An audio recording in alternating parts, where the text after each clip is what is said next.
모세가 십계명 돌판을 가지고 시내산에서 내려올 때 40일 동안을 모세가 그 시내산 위에 있었기 때문에 얼굴에서 광채가 났습니다. 옛날 성화를 보면 예수님을 비롯해서 성자들의 모습을 표현할 때 그 그림에 항상 뒤에 이렇게 쟁반처럼 둥근 달처럼 뒤에 표시한 것을 볼 수 있습니다. 그게 무슨 표시냐면 광채죠. 광채가 난다. 근데 어떤 면에서 보면 좀 유치해요. 광채 나는 걸 꼭 그렇게밖에 표현을 못하냐. 그러나 인간의 그림의 한계고 인간의 표현의 한계죠. 영적인 것을 인간적으로 드러내는 것의 한계가 쟁반같이 둥근 달 만드는 그 수준입니다. 어쨌든 모세 얼굴에 광채가 났습니다. 그래서 이스라엘 백성들이 모세의 모습을 보고 두려워했다. 오늘 말씀 7절 하반절에 보면 모세의 얼굴에 없어질 영광 때문에도 그 얼굴을 주목하지 못했다. 굉장히 두려워한 거예요. 그러니까 제가 지금 여기 불 받아서 빛나는 거하고는 틀려요.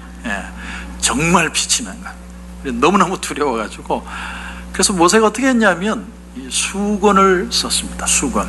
왜냐하면 얼굴에 광채가 나니까 사람들이 두려워하니까 다가오지 못하니까. 그래서 수건을 쓴 그 모세의 얼굴을 볼 때마다 사람들이 어떻게 생각하냐면 모세가 하나님을 만났구나. 하나님을 만나서 저렇게 얼굴에 광채가 나는 걸 우리가 두려워하니까 가리고 다니는구나. 자, 그런데 시간이 지나가요. 시간이 지나가면서 어떤 일이 발생을 하느냐면 이 광채가 서서히 사라지는 거예요. 이 광채가 영원히 가는 게 아니거든요. 그래서 유진 피러슨 목사님의 메시지라는 성경을 보면 이렇게 적었습니다. 13절부터 내용을 의역하면 이렇게 됩니다. 모세는 자기 얼굴에 나타난 영광이 사라져가는 것을 이스라엘 자손이 알아채지 못하게 하려고 수건을 썼습니다. 그래서 그들은 알아채지 못했습니다. 그들은 그때에도 알아채지 못했지만 지금도 알아채지 못하고 있습니다. 그렇게 번역을 했어요. 다시 말하면 모세에게 고민이 하나 생긴 거예요. 원래는 수건을 쓴 이유가 뭐예요? 얼굴에 빛이 나니까, 사람들이 두려워하니까 수건을 썼는데 이제 광채가 서서히 사라지기 시작하니까 원래 수건을 썼던 그 이유는 바뀌고 이제는 오히려 수건을 벗을 수 없게 된 거예요. 왜냐하면 백성들은 모세의 그 수건 두른 얼굴을 볼 때마다 기대를 한 거죠. 모세가 하나님을 만났구나. 근데 수건을 벗었을 때 광채가 사라진 모습을 보면 광채가 사라졌네. 하나님의 영광이 모세를 떠났네. 모세는 이제 더 이상 영적인 권세를 갖고 있지 않네. 하나님이 더 이상 모세하고 같이 있지 않는가 봐. 그럴까 봐 모세가 염려가 되는 거예요. 이건 어쩌면 모세의 인간적인 고민이죠.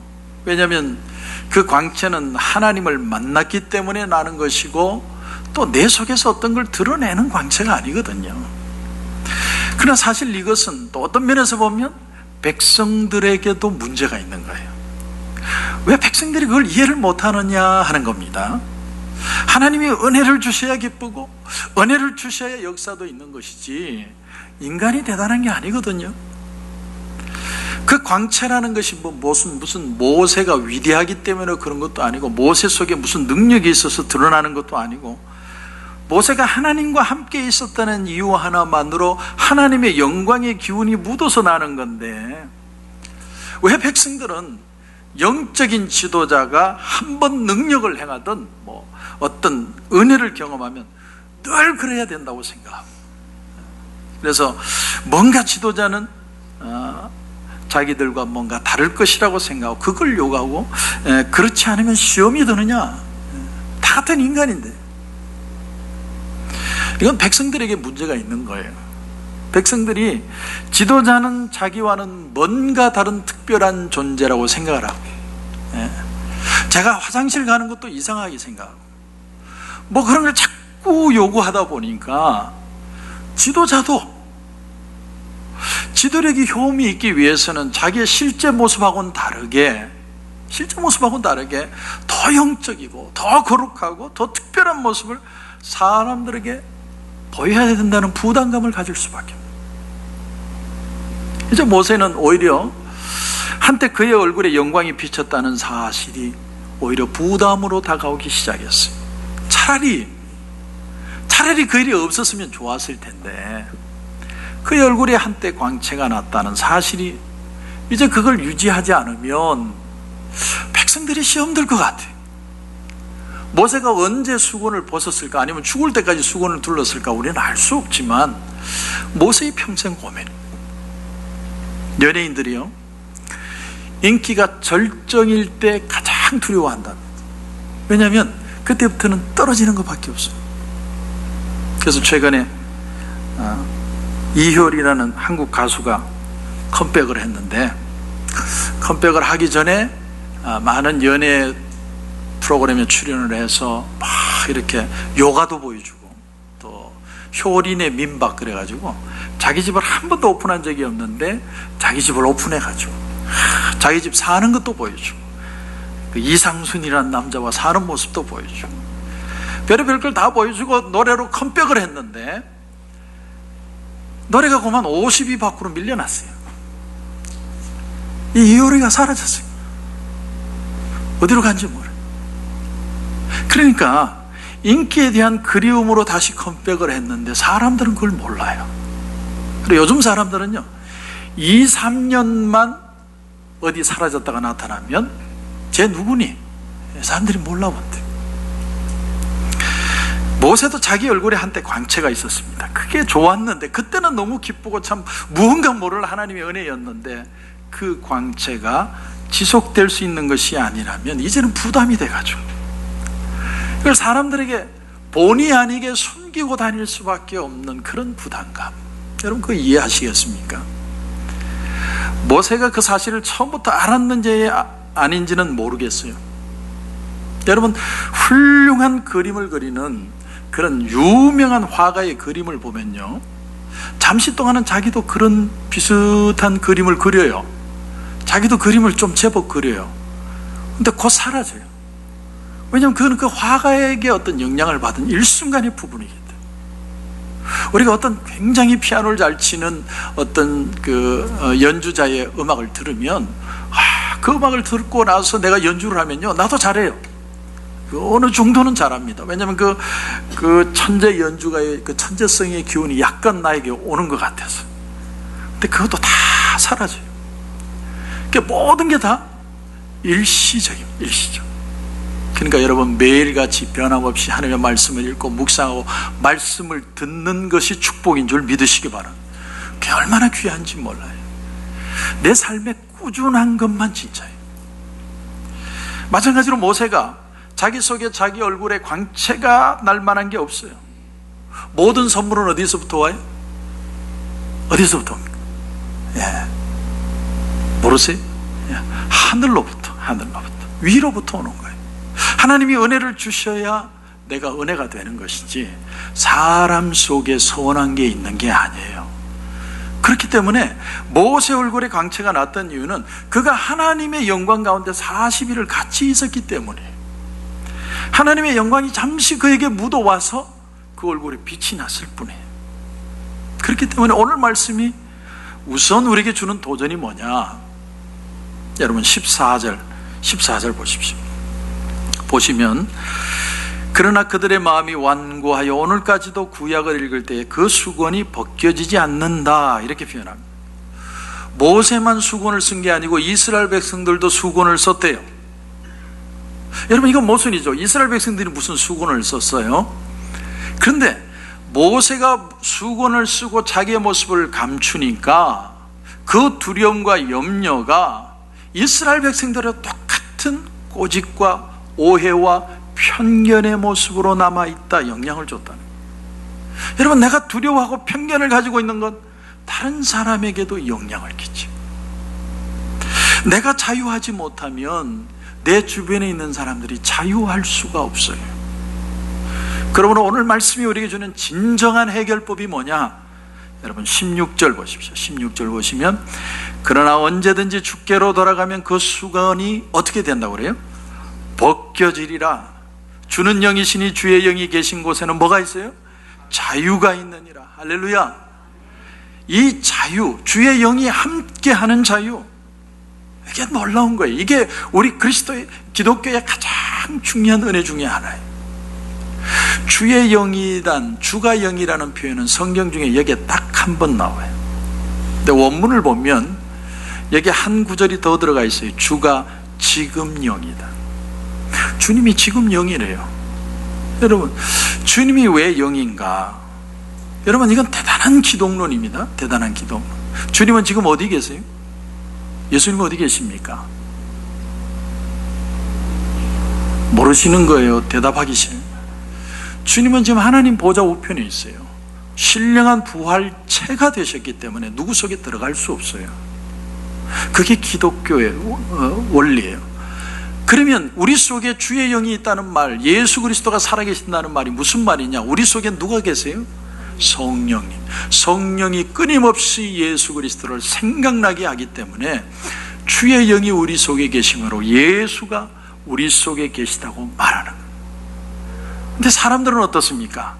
얼굴에 수건을 뒤집어 쓰고 편견과 두려움을 가지고 눈앞에 나타나는 것만 전부 다 진짜라고 생각을 하면서 그런 어떤 눈에 보이지 않는 구속과 편견과 어떤 그런 속박 속에 살고 있어요. 그래서 일찍이 사회학자였던 루소가 이런 말을 했습니다. 10대는 케이크에 매이고 20대는 연인에 매이고 30대는 쾌락에 매이고 40대는 야심에 매이고 50대는 탐욕에 매이고 60대는 절망에 매인다, 이렇게 했어요. 아마 그때까지는 60대까지 살면 오래 살았던 것 같아요. 여러분은 정말 자유하세요? 근데 지금 바로 이 시간 어떻다는 말이에요? 성령께서 영원한 광채로 우리 가운데 계신다. 그러므로 자유하라, 자유하라. 오늘 말씀이 우리에게 가르치는 건 뭐냐면 자유의 힘이에요.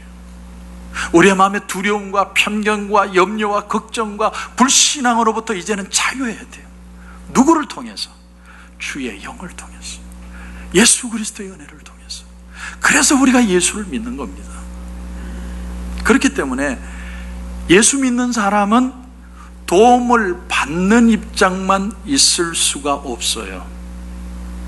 왜 하나님께서 사르밧 과부에게 뭔가 자기가 갖고 있는 마지막 밀가루, 마지막 남은 그 기름으로 하나님의 종을 대접하라고 했을까? 왜 과부의 2렙돈을 보시면서 주님이 야 가서 너나 먹는 거에 써라고 말하지 않고 그 헌금하는 걸 그대로 지켜보셨을까?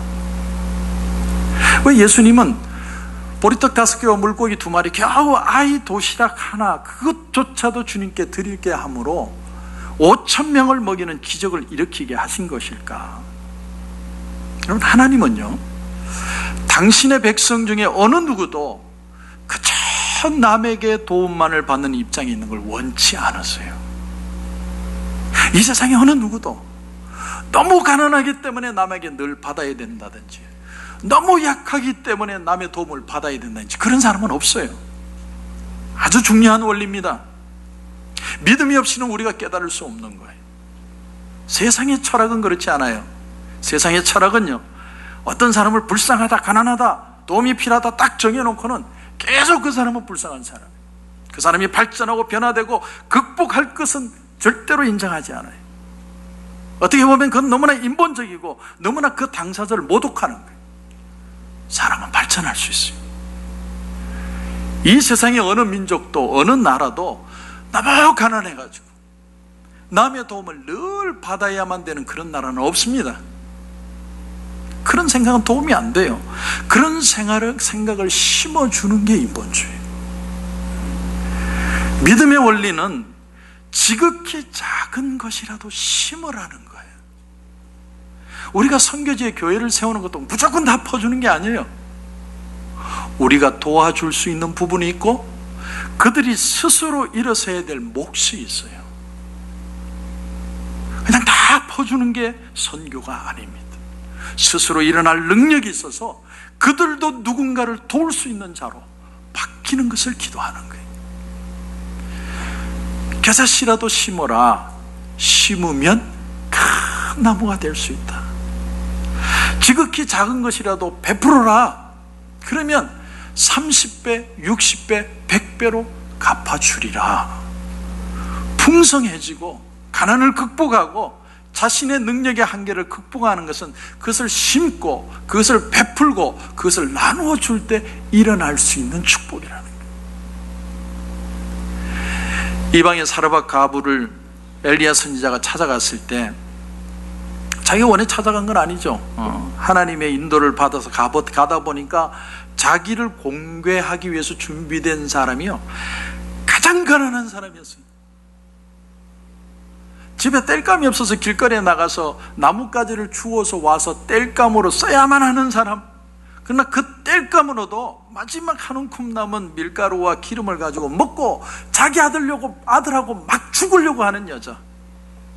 뭘 말하냐면 가난의 극치를 말해요. 그런데 그의 가난함이 게을러서도 아니고 능력이 없어서도 아니고 흉년이 왔기 때문에, 사람이 가난한 것이 꼭 자기의 잘못만은 아니에요. 나는 애쓰고 수고하는데 환경이 도와주지 않을 수도 있어요. 그렇기 때문에 가난한 것이 아니라 그 지방에 비가 내리지 않았기 때문에 가난이 찾아옵니다. 근데 하나님이 엘리야에게, 그 여자에게 다가가서 뭐라고 얘기하게 하느냐면, 너희 집에 뭐가 있느냐. 이게 말이 됩니까? 그러니까 여자도 절망적이에요. 우리 집에는 아무것도 없고 한 움큼의 밀가루와 조금의 기름이 있는데 이걸 떡 만들어 먹고 내 아들과 죽으려고 그런다. 참 얼마나 가슴 아픈 얘기예요. 그때 엘리야가 무슨 말을 하는지 압니까? 두려워하지 말고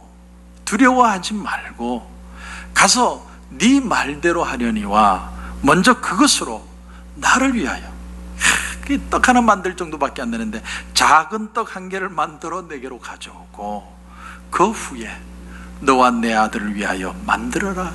하나 만들 것밖에 없는데 그걸 또 나누래.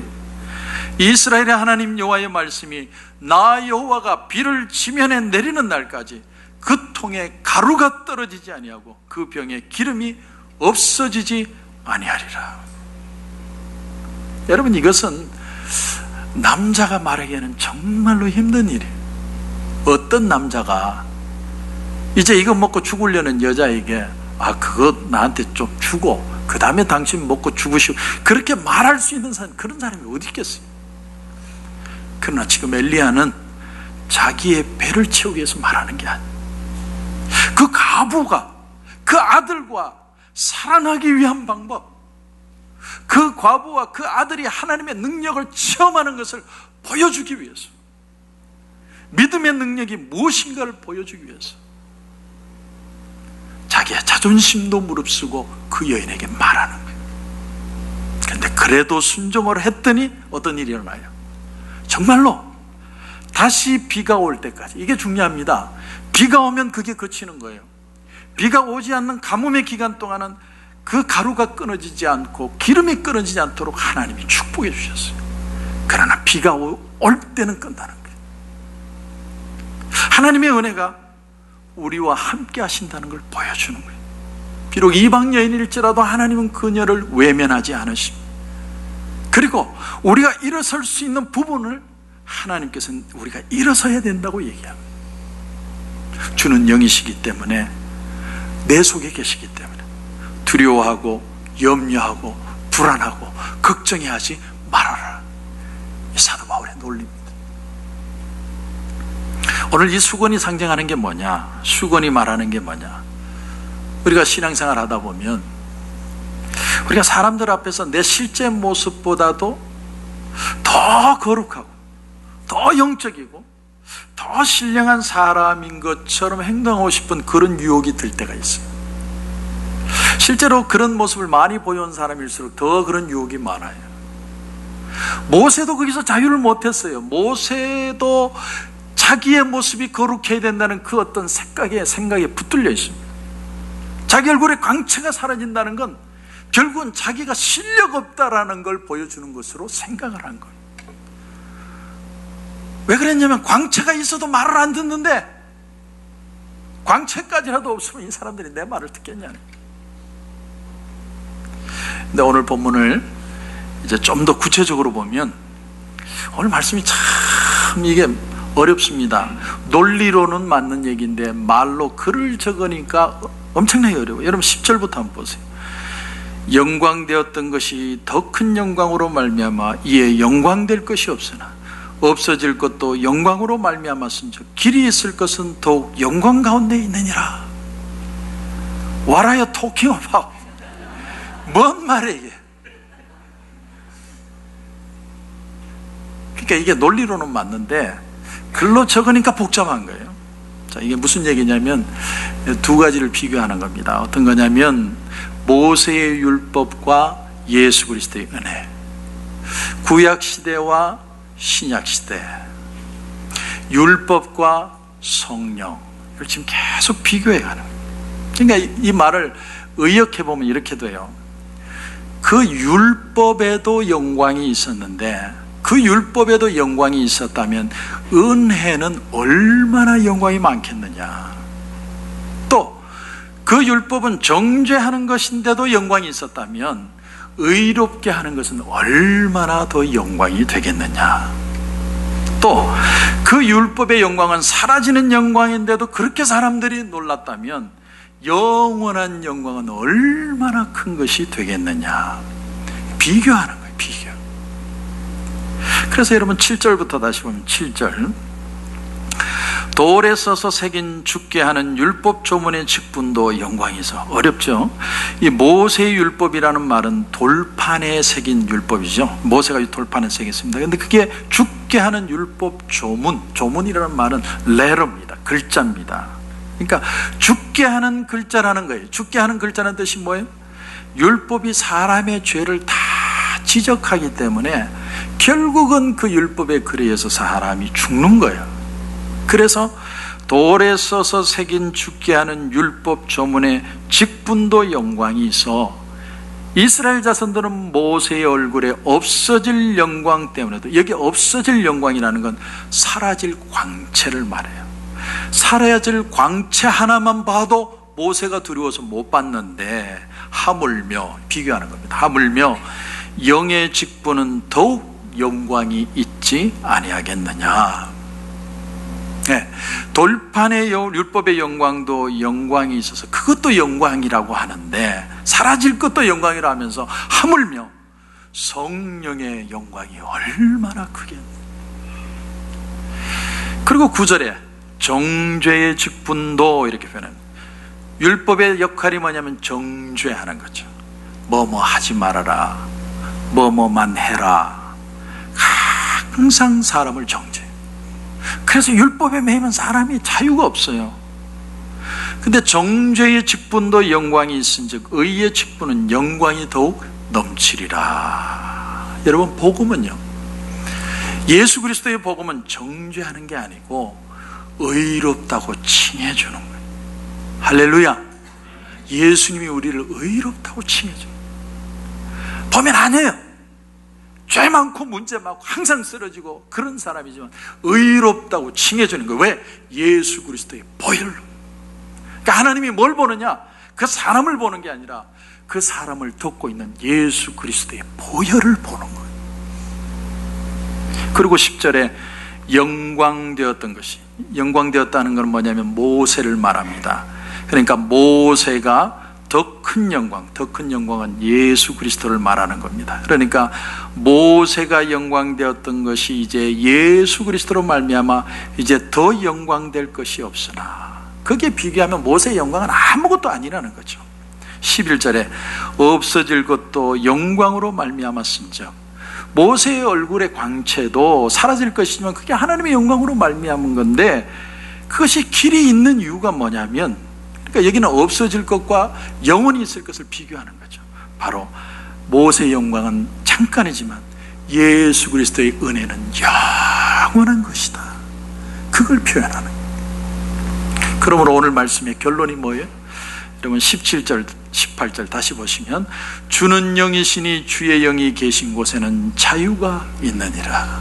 우리가 다 수건을 벗은 얼굴로 거울을 보는 것 같이 주의 영광을 보매 그와 같은 형상으로 변화하여 영광에서 영광에 이르니 곧 주의 영으로 말미암음이니라.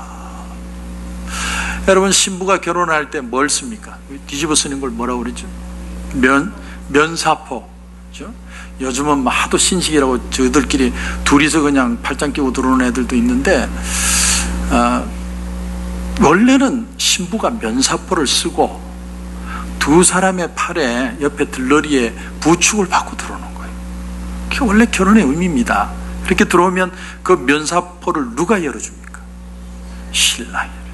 신랑이 면사포를 열어주면 그때 신랑의 얼굴을 보는 거예요. 자, 우리 속에 적용해 보면 어떤 습관이 있고 편견이 있고 열등의식이 있고 고정관념이 있고, 근데 이 모든 걸 다 벗겨서 주님과 만나게 하는 그 자유와 기쁨을 주는 분이 바로 주님 예수 그리스도밖에 없다. 여러분, 우리 인간 속에 스스로 자유할 수 있는 힘이 없어요. 착각하지 마세요. 내가 열심히 성경만 읽고 내가 열심히 의롭고 착하게 살면 내가 의로워지는 게 아니에요. 왜 그런 착각을 해요? 오직 그리스도께만 자유케 하는 역사가 있어요. 예수님의 말씀을 믿고 그를 영접하고 그를 따르고 그의 제자가 되는 순간에 자유하는 역사가 일어나게 됩니다. 그러므로 구원받는다는 건 무슨 뜻이냐? 모든 것에서 자유하는 거예요. 자유하는 거예요. 죄로부터 자유하고 사망으로부터도 자유하고 저주로부터도 자유하고 사단의 권세로부터 자유하고 율법과 진노로부터도 자유하고, 이 온전한 자유 안에 사는 것, 그것이 바로 그리스도인의 모습이고 그리스도인의 속성. 이걸 다른 말로 하면 본어게인 한다고 그래요. 예수님이 니고데모에게 뭐라고 그래요? 네가 물과 성령으로 본어게인 하지 않으면 하나님 나라에 들어갈 수 없다. 그런데 이건 좀 더 나가면 어떤 의미가 되냐면 영원한 것에 매이는 걸 뜻합니다. 자유라는 건 영원한 것에 매여서 순간적인 것에 흔들리면서 견고하게 자유하는 걸 뜻합니다. 영원한 것에 매이지 않으면 순간적인 것에서 자유할 수 없습니다. 이런 얘기가 있어요. 내가 어느 회사에 말단 직원으로 들어갈 때는 내가 과장만 되면 자유할 것처럼 보여요. 근데 과장이 되고 보니까 부장 되면 좋을 것 같아요. 부장 되고 보니까 이사가 자유로워 보여요. 이사 되고 보니까 사장이 되면 자유로울 것 같아요. 기어코 사장이 되었는데 책임이 너무 무거워서 자살해버리고 말아요. 여러분, 자유함이 사장의 자리에 있는 게 아니고 회전 의자에 있는 게 아니에요. 내가 수위든 내가 사장이든 이 자리든 저 자리든 그런 건 아무 상관도 없어요. 지난주 목요일 아침에 제가 아침에 일찍이 펠로시홀에 들어가 보니까 지난주부터 알파였다고 알파 글씨도 붙여놓고 꽃도 막 붙여놨어요. 근데 알파에 L자가 떨어져서 아파 이랬지. 아파. 뭐가 아픈지 모르겠지만. 근데 저쪽에 가서 냉장고 있는 쪽에 가보니까요, 참 정들었던 물건이 하나가 보이더라고요. 그게 뭐냐면 풀빛이에요. 제가 처음 개척할 때 어떤 분이 귀하게 사주신 풀빛, 강대상 작은 건데 그게 먼지가 소복이 쌓여가지고 그걸 꺼내가지고 알파 하는 그 자리 앞에 두고 반짝반짝하게 닦았어요. 왜냐하면 이건 내 역사거든요. 10년 동안 나하고 같이 돌아다녔어요. 우리 교회 본당이 없을 때도 끌려다니고 본당이 있을 때도 처박힐지라도 같이 있고. 근데 그 강대상을 다 꺼내서 놓으니까 얼마나 마음이 기쁜지 몰라요. 비록 이쪽은 다 깨지고 이쪽은 이빨이 나가고 그런데도 그게 나하고 같이 있었네요. 마치 내 모습 같았어요. 근데 이번 주 오늘부터 알파 강의할 때 이제 그 풀핏을 가지고 합니다. 너무도 기뻤어요. 너무나 감격스러워요. 여러분, 어떤 사람은요 5달란트 받은 사람이 있고, 어떤 사람은요 1달란트의 능력밖에 없는 사람이 있어요. 근데 하나님 앞에 항의하지 못해요. 왜 하나님 나는 5달란트 안 줬어요? 그게 아니라 내게 주신 것, 내 바운다리 안에서 그 속에서 감사하면서 내가 할 일을 하고 사는 거예요. 그게 행복이에요. My grace is sufficient for you. 내 은혜가 너에게 족하다. 우리는 자유를 얻는 자가 아니고 자유인으로 살아가는 하나님의 사람이 돼야 돼요. 피터 마샬 목사님, 지금은 작고하셨지만 미 상원 전속 목사님이었어요. 이분이 상원 개의할 때 이런 기도를 드렸다고 합니다. 주여, 자유는 우리가 하고 싶은 대로 하는 권리가 아니라 옳은 일을 기쁘게 하는 기회라는 것을 알게 해 주시옵소서. 이제 우리가 이걸 배워야 돼요. 자유는 오직 그리스도 안에 묶이는 겁니다. 왜? 예수님은 영원하시기 때문에. 이제는 참 자유를 알고 참 자유를 지키고 그 자유 안에서 참으로 주의 은혜를 감사할 때 생명력이 넘치고 소망이 넘치고 그리고 창조적인 인간의 삶을 살아갈 수 있게 됩니다. 그런 은혜가 저와 여러분 가운데 넘치시기를 주님의 이름으로 축원합니다.